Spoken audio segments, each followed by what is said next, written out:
Hello, everybody. Sorry it's been forever. Today I'm going to talk about circadian biology and rhythms and how it relates to your health and sleep. Also, light and everything else associated with circadian rhythm in a brief summary. This is based upon the research Dr. Satchin Panda has conducted out of the Salk Institute in California. He's come up with some really interesting stuff. So what is circadian biology? It is the internal time clocks of your body, of your organs, of your whole body system. And then yes, there is a circadian rhythm for not only your sleep, but every single organ in your body, which is fascinating. So your liver has a clock, your brain has a clock, your pancreas has a clock, every single organ has its own clock. Okay. How this relates to health is, let's give an example. So say you are waking up every day at 6 a.m., let's say you work from 7:38 to 5. And then you go to bed around 10:30, maybe an 11. So you got about 7-8 hours there. And also, let's say you eat at 7 every day.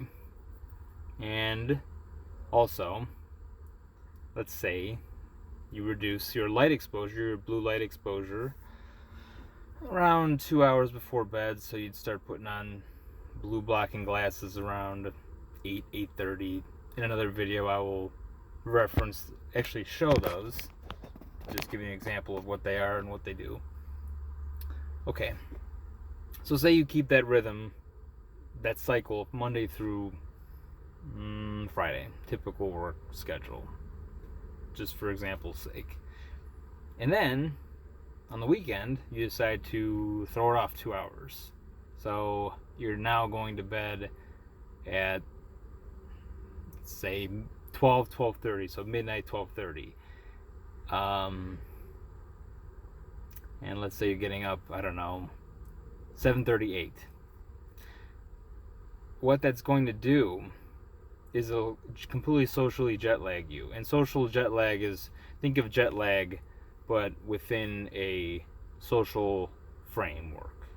So you're not traveling to another country, but you're pushing your cycle, your circadian rhythm back, and 1 to 2 hours, and even 1 hour has been shown to have a profound effect on the body, and your mental state, emotional state, physical body, your ability to read faces, your ability to socialize, your ability to control your state, your mood.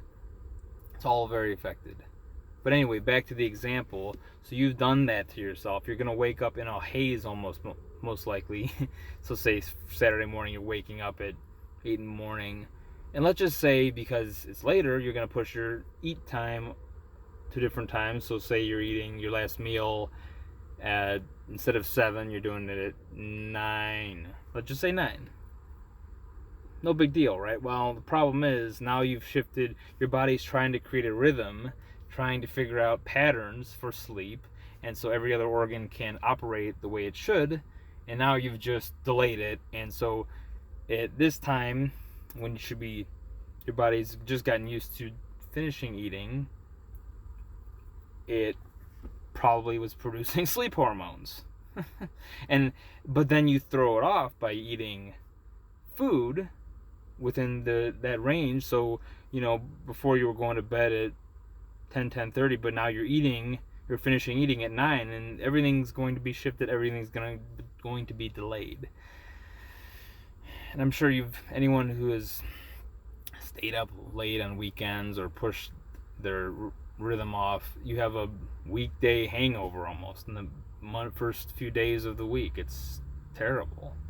There's headaches, there's all sorts of issues, there's reduced performance, constant fatigue, inability to read social cues like you want to. So that's some brief summary on circadian rhythm and biology. Some takeaways for this: try to keep a consistent rhythm as best you can every single day. I know it's an inconvenience, but the research has shown, and also many people have shown with their own life examples, how effective and important this is. Some of the healthiest people I've read about and listened to, they have very consistent rhythms. So they go to bed at very, very similar times every single day, weekends included. They so they you can push it off half an hour, and that won't affect anything. It's up or down. So example, you go to bed at get in bed at 10:30, you could push it to 11, or even bring it down to 10. And same with wake up time, you could, instead of 6:30, you could push it to 7, or 6:30 to 6. It can adjust in a day-to-day time frame by half an hour, but it's got to be slow. And if you have sleep problems or any type of health problems, forget it. Do not even try not to do that. Don't be completely crazy about it, but just keep it close. The closer the better. It'll keep your body running more efficiently. Every hormone will be more powerful. Your whole body will operate a much smoother. I'm not there yet. I want to do this. I'm trying to work within people.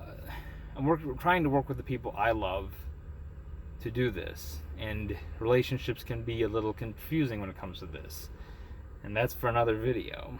How do you balance a relationship where you have completely different cycles, and you don't want to throw your rhythm off, because you want to show up as your best version of yourself for everyone around you, so you can be the most grateful person you can be, have the most energy, just be able to think on your feet, be loving, be caring, all the things that you want to embody, be truthful. Yes, even morality is affected by sleep deprivation, because you become more egocentric, you become more self-focused, you become more angry, more irritable. Everything gets screwed up in a really negative way when you do this. Okay, we'll end on that note. Thanks for listening, and I'll come up with another video soon, probably on sleep and relationships. Feel free to comment below if you like this video, share, subscribe. It's all very appreciated. Thank you.